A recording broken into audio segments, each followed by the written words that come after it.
This horrifying story has been written by famous Reddit writer Spades. Make sure to watch till the end for a surprise twist. For as long as I could remember, I'd been drawn to places the world left behind. Abandoned factories, forgotten amusement parks, crumbling houses. Exploring them wasn't just a hobby. It was an obsession, a way to feel alive. Jake had been my partner in it all. In high school, we'd sneak into boarded-up buildings with flashlights and a sense of invincibility. His laugh echoed through empty halls, making even the creepiest places feel like an adventure. But after the accident, a rainy night, a sharp curve, he was gone. At first, I kept exploring for him, but soon it became a habit, a need to find places the world forgot. Quiet, lifeless places where time seemed to stop. That's when I came across Evergreen Mall. The mall thrived in the 80s and 90s as a beacon of community. Families weaved through storefronts, kids darted between the arcade and food court. But the decline came fast and brutal. The economy crashed, and then the tragedies turned Evergreen Mall into a ghost story. First, Naomi Grant, a 7-year-old girl, vanished in the arcade. Security footage showed her darting between machines before stepping off screen and disappearing forever. Rumors spread, kidnappings, foul play, but no one could explain how a child could simply cease to exist. Months later, Elijah Carter died in a freak escalator accident. A loose panel gave way, and he fell through, disappearing beneath the gears. Witnesses said his screams echoed through the atrium, haunting those who heard them. That was the final straw. Stores shuttered, families stopped coming, and Evergreen Mall became a decaying husk. I'd first heard of Evergreen on urban exploration forums. Photos showed moss-covered tiles and shattered windows, the usual decay. But buried in the comments were uneasy whispers, shadows moving in the arcade, lights flickering with no power, faint screams no one could explain. To me, it wasn't just another explorer's dream. It was a graveyard of stories waiting to be uncovered. I didn't believe in ghosts, but memories? Memories could haunt a place. And maybe, just maybe, there was something more. For the first time in years, I felt that thrill again. A call I couldn't ignore. I had to see it for myself. I packed my gear, snacks, water, a flashlight, and my trusty pocket knife. This time I added bolt cutters and my dad's old revolver, more for peace of mind than anything else. I'd read enough to know that not all dangers in these places were supernatural. The 2-hour drive gave me plenty of time to imagine what I'd find. Jake's laugh echoed in my head, daring me to climb higher and go further. By the time I arrived, the sun was already setting, casting long shadows over the cracked pavement. Nature had begun reclaiming Evergreen Mall. Weeds pushed through the asphalt in defiant clumps, frost crunching under my boots as I stepped out of the car. Ivy crept up the building like green veins, twisting into broken windows and crumbling brick. The vast parking lot was empty, save for rusted debris and untouched snow. I popped the trunk and grabbed my gear. Bolt cutters, a flashlight, a camera, and my bag. I tightened the straps across my shoulders and locked the car with a faint sense of finality. 2 towering pine trees, the mall's namesake, flanked the main entrance, though only one remained whole. The tree on the left had been struck by lightning long ago. Its bark was scorched black, and its trunk split. The splintered branches sprawled across the entrance, partially blocking it. The doors had been barricaded once, but the boards now lay rotting on the ground. Shards of glass glittered faintly, like jagged snowflakes in the dim light. I tightened my grip on my bag, ducking carefully under the twisted branches and stepping through the shattered entrance. The mall greeted me with silence. It was a cathedral of decay. Trash and debris littered the floor, graffiti covered the walls, and the air was thick with mildew and rot. Yet for all its disrepair, The place felt alive, like it was holding its breath, waiting for something, waiting for me. I paused in the atrium, tilting my head back to take in the shattered glass ceiling. Sunlight filtered through the broken panes, casting fragmented beams across the crumbling tiles.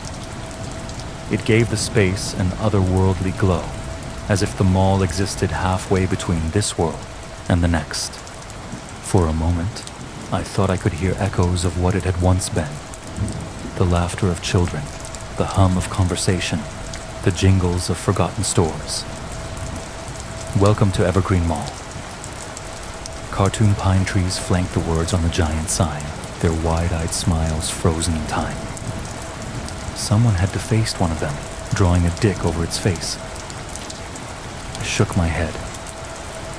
Jake and I had always hated when people vandalized places like this. Exploring was about respecting their history, not destroying it. I pulled out my camera and snapped my first photo. The shutter click echoed faintly in the vast emptiness. Adjusting my bag, I began to explore. I wandered through the atrium, my footsteps unnaturally loud in the cavernous silence. Time had ravaged the mall, but every corner told a story. Shops frozen in their last moments, a surreal snapshot of a world long gone. The first store was a sporting goods shop. Shattered windows revealed shelves of deflated basketballs, rusted dumbbells, and cracked trophies. I snapped a photo, the stale air thick with dust and mildew. Next was the pet shop. I imagined kids once pressing their faces to the glass, gawking at colorful fish, or begging for a puppy. Now, the tanks were cracked, the walls streaked with grime. But it was the floor that stopped me. It writhed. Thousands of cockroaches scattered as my flashlight swept over them, slick bodies vanishing into the shadows. My stomach turned, and I backed away. Further in, the Macy's loomed, a monolith of decay. Displays lay toppled, clothing racks stripped bare. The escalator caught my eye, its frozen steps leading upward. I hesitated, shining my light. The beam revealed dozens of mannequins huddled on the upper floor like a silent congregation. I climbed the escalator. At the top, the mannequins came into focus, chipped, missing limbs arranged as if someone had been playing with them. One stood in a corner, its head turned to the wall like it was ashamed. A shiver crawled up my spine. At the bottom of the escalator, I glanced back. I thought one had moved for a split second, but it was still when I looked closer. I hurried on, rounding the corner into the kid zone. Slides and tunnels stretched ahead. Their once bright colors faded to a dull gray. The air was heavy with a musty staleness that clung to my throat. Above me, the kid zone sign hung lopsided, swaying faintly. I froze. For a moment, I thought I heard laughter, soft, distant, but it vanished as quickly as it came. I shook it off and moved deeper into the mall. The food court sprawled out like a graveyard. Chairs were overturned, tables shattered, and the greasy tang of ancient fryers still lingered in the air. Faded signs for Pizza Palace and Burger Barn barely clung to the walls. In the center, a carousel stood still and skeletal, its stripped poles jutting like broken bones. I paused, uneasy, imagining it turning.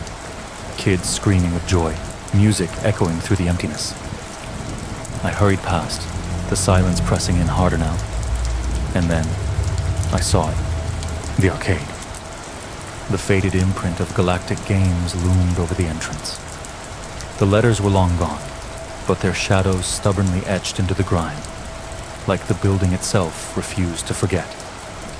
As I stepped closer, the air felt heavier and stiller, as though the mall were holding its breath, waiting. My unease deepened. Something about this place felt wrong. But curiosity, that old familiar itch, pushed me forward. With a deep breath, I stepped inside. My flashlight flickered as I turned a corner in the arcade, and for a split second, I thought I saw movement. Small, quick, like a child darting between the machines. My heart jumped, and I swung the beam toward the spot. Nothing. Just a mannequin, propped awkwardly against the defender cabinet. The mannequin's face was different from the others I'd seen. Its features were crudely painted on, and its head tilted slightly to one side. It looked like it had been crying, the streaks of black paint running down its cheeks unsettlingly lifelike. Behind it, scrawled in faded red graffiti, were the words, "What has Naomi gotten herself into?" A chill ran down my spine as I remembered the missing girl, Naomi Grant, 7 years old, last seen in this very arcade before vanishing without a trace. My hands trembled slightly as I stepped closer and noticed a newspaper clipping taped to the side of the defender machine. It was yellowed and brittle, but the headline was still legible. "Child disappears at Evergreen Mall." I froze, staring at the mannequin. The crude features, the streaks of black paint. Who was sick enough to set this up? My flashlight flickered slightly, the beam catching on the newspaper clipping taped to the machine. I backed away slowly, my footsteps muffled in the thick silence. I turned toward the exit, letting the arcade disappear behind me as quickly as it had appeared. The next thing that caught my eye was the movie theater. Its facade stood out like a relic of better days. It was designed to mimic an old-fashioned cinema, complete with a white marquee billboard and bold black lettering. I hesitated, the arcade still lingering at the edges of my thoughts, but the theater pulled me in. The concession stand was faded, but mostly intact.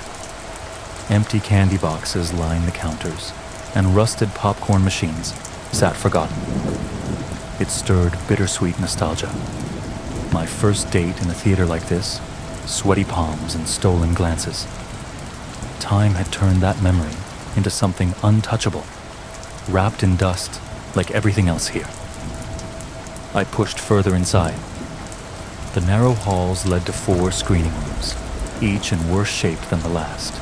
Torn seats, cracked screens, and littered floors. My flashlight caught movement in one theater, a rat darting from beneath the upholstery, its claws scraping the floor. I shivered. The final screening room was the worst. Rows of broken seats stretched into darkness, eerily symmetrical. But it was the screen that stopped me. Red spray paint marred the center, the words clear and crude. Some doors should remain closed. My heart raced as I snapped a photo, the flash slicing through the gloom. The room felt mournful, as though the walls grieved stories that would never be told again. I backed out quickly, unease prickling at my skin. When I returned to the main hall, dusk had set in.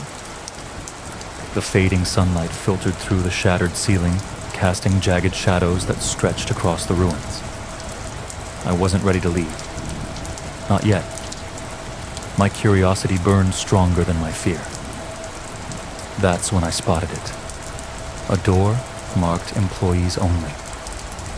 Perfect, I thought to myself. The faded letters were peeling, but the door was sturdy and stubborn as I pushed against it.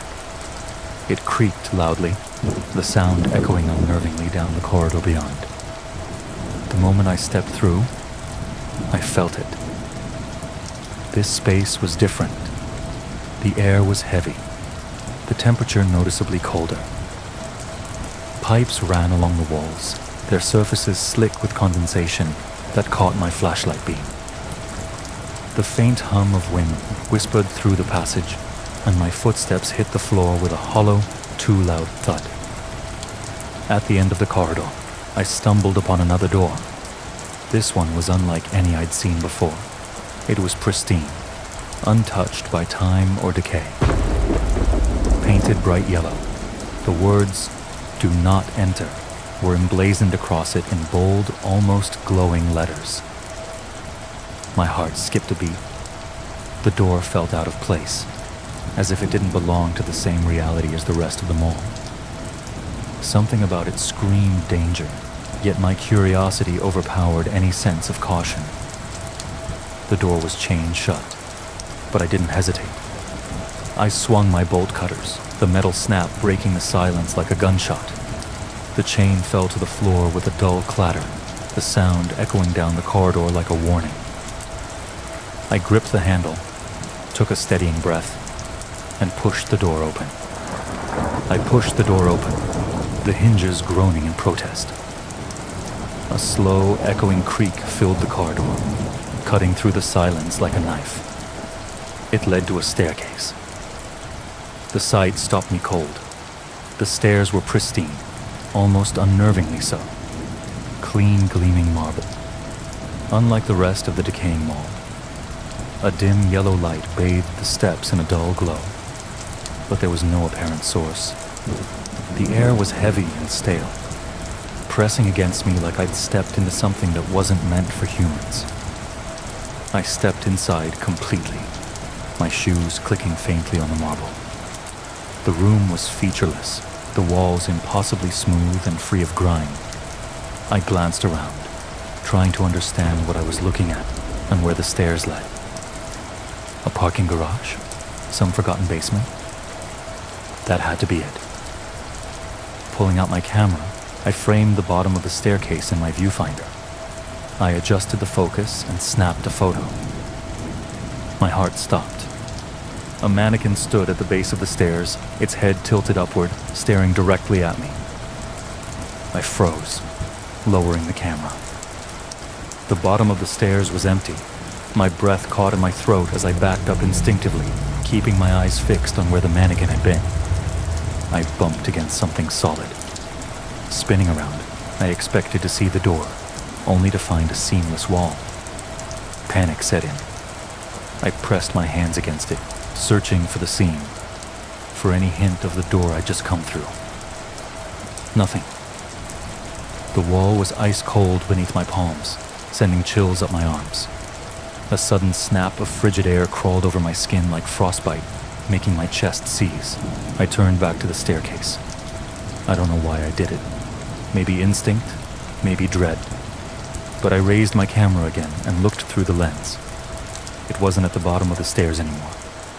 I turned, and it was there. The mannequin stood silently in the far corner of the room. My gasp echoed through the empty space. The camera slipped from my hands, cracking sharply against the floor. I didn't think. I didn't question. I bolted down the stairs. The first few flights passed in a blur, my footsteps echoing against the marble. I wasn't thinking. I was moving, away from whatever was behind me. After what felt like forever, I stopped, gasping for air. I turned to look back up the steps. The yellow glow above had faded into darkness, and the stairs had changed when I turned my gaze downward. The marble was gone, replaced by a narrow, carpeted staircase that didn't belong. It looked wrong, like something ripped straight from a forgotten suburban home. The carpet was dull, beige, stained and frayed as if worn down by countless feet for years. The air smelled faintly musty, like an attic no one had touched in decades. The light dimmed, and the yellow glow smothered into near darkness. My heart stuttered, and instinct took over. I fumbled in my bag, shaking my fingers, and pulled out my flashlight. The harsh and focused beam flickered to life, cutting through the gloom. I glanced at the walls. Framed portraits hung in perfect intervals, but something was off. My flashlight beam caught the edges of the frames, the glass foggy and cracked. The faces inside, families I assumed, were blurred and smeared, featureless shadows of what they should have been. It was as though someone had tried to erase them, but failed. A cold shiver crawled up my spine. "This doesn't make any sense," I whispered, my voice small and shaky. "What the hell is this place?" The silence answered me, heavy and oppressive. My hand trembled as I tightened my grip on the flashlight, its beam unsteady. I turned back toward the steps below, forcing myself to keep moving. But as I shifted, I saw my shadow on the wall. It looked wrong. The dark shape twisted unnaturally, jerking and contorting as if it were moving on its own. It didn't follow the rhythm of my steps. It didn't even match the beam of my flashlight. My breath caught in my throat, my pulse hammering in my ears. It was mocking me. A sound rose from somewhere above. It started faint, almost too subtle to notice. A soft, rhythmic clicking, like nails tapping against stone. I froze, the hairs on my neck standing on end. My heartbeat thundered in my ears, drowning out everything but the sound. The clicking grew louder, sharper, with an unnatural cadence that seemed to crawl under my skin. I turned my flashlight upward, my hands trembling. The beam cut through the darkness, illuminating nothing but empty steps. Yet the sound remained. Closer now. Too close. Panic set in. I stumbled back a step, my foot catching awkwardly on the edge of a stair. I barely managed to keep my balance. My thoughts screamed at me to move, but my legs felt heavy, frozen by the oppressive stillness pressing down from above. And then, without warning, the clicking stopped. The silence that followed was worse. "Time to go," I whispered, my voice cracking. I didn't look back. I couldn't. I gripped the flashlight tighter, my knuckles white, and began to descend the stairs again. Faster this time. The rhythmic thud of my footsteps was the only sound, but the dread coiled tighter in my chest, growing heavier with every step. After a dozen more flights, I collapsed onto one of the steps. My legs burned, my chest ached, and I felt disoriented and untethered. I unscrewed my water bottle cap, took a sip, and forced myself to think clearly. "Where the hell am I?" I whispered. None of this made sense. I pressed my palm against the wall beside me. It felt wrong. Smooth and solid, but hollow when I knocked on it, as something lay just behind the surface. I scraped at the wall with my knife, the sound sharp and grating, but the surface refused to give way. It was as though something beneath it resisted me. Then, the cold returned. It crept over my skin in a sudden wave, sharper than before, bitter and unnatural. My breaths turned shallow, each one fogging faintly in the air. And then I heard it. "What you doing?" The voice came out of nowhere. I dropped my knife in shock, my pulse spiking as I spun around, pressing my back against the wall. Standing a flight above me was a little girl. Her skin was pale, her dark hair hanging limp and damp around her face. She wore a faded yellow dress, stained at the hem, and her bare feet looked dirty and scratched. Her head tilted slightly, not unnaturally, but just enough to feel wrong. She stared down at me, wide-eyed and blank-faced. Solid. Tangible. Real. "What? Who are you?" I stammered, each word trembling with the breath that carried it. She giggled, covering her mouth with one hand. The sound was shrill and broken, like static on a failing radio. "Why do you explore places you have no right exploring? Haven't you heard? Curiosity killed the cat." I froze. My blood turned to ice as recognition hit me like a tidal wave. You're Naomi Grant," I whispered. My voice was barely audible. My mind reeled back to the article I'd seen in the arcade. Her head tilted further, almost a full 90 degrees. It was inhuman. "Who?" she asked, her voice detached, almost amused. That's when I noticed something was wrong. Her mouth hadn't moved. The words echoed around me, but her lips remained still. I edged sideways, trying to put distance between us. My hand fumbled for my knife, but my fingers trembled too much to grasp it. Her expression shifted suddenly. She began to cry, loud and wailing, her glassy eyes wide and unblinking. "I want my mommy. Can you help me?" She sobbed, swiping at her face with hands that didn't quite connect with her skin. Her movements stuttered, as though reality itself were glitching. I just want to leave, I stammered, desperation thick in my voice. I don't know where I am or who or what you are. I just want to leave. The crying stopped instantly. She tilted her head back upright, her unblinking eyes boring into mine with venomous intensity. Don't you get it, Seth? She whispered, her voice dripping with malice. You're not leaving. You're never going to leave. Her body collapsed like a rag doll, crumpling to the floor as though every bone inside her had vanished. The light around her flared in a blinding burst of white. I ran. There was no thinking, no planning, just pure animal instinct.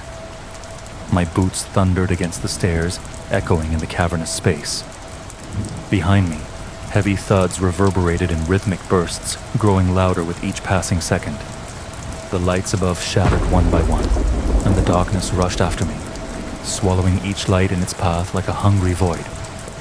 I pushed harder, faster, until my chest burned and my legs screamed for relief.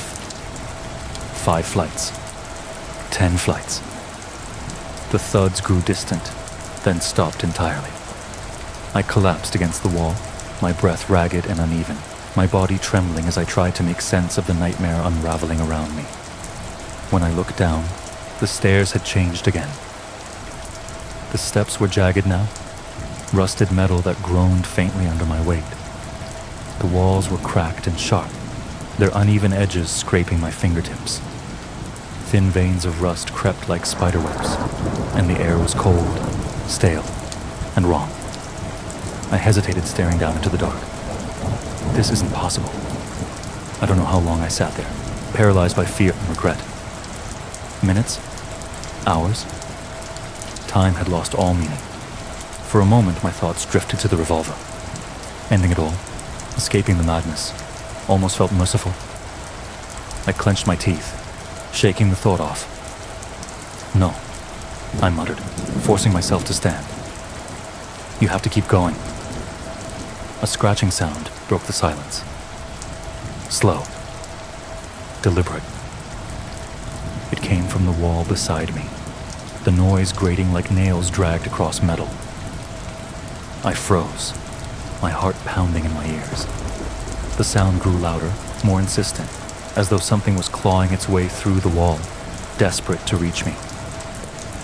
I didn't know what to do. My thoughts spiraled as the noise intensified, rising to a pitch so sharp it pierced my ears. I stumbled backward, pressing my palms against my head, desperate to block it out. I crouched down, curling in on myself, the sound reverberating through my skull until I thought it might split me open. And then, just as quickly as it had begun, it stopped. The silence that followed felt deafening, the absence of sound leaving a hollow ache in its place. My breath came in ragged gasps as I stayed there, frozen, too afraid to move. Why did I come here? I whispered, my voice trembling. My hand drifted into my pocket, fingers brushing against a coin I hadn't realized was there. A penny. Trembling, I leaned over the railing and let it fall. I strained to hear, hoping for the faint plink of it hitting something below. But the sound never came. If you enjoyed the video, please like, and let me know what you think about the story. If you want part 2, comment down below, subscribe, and stay tuned.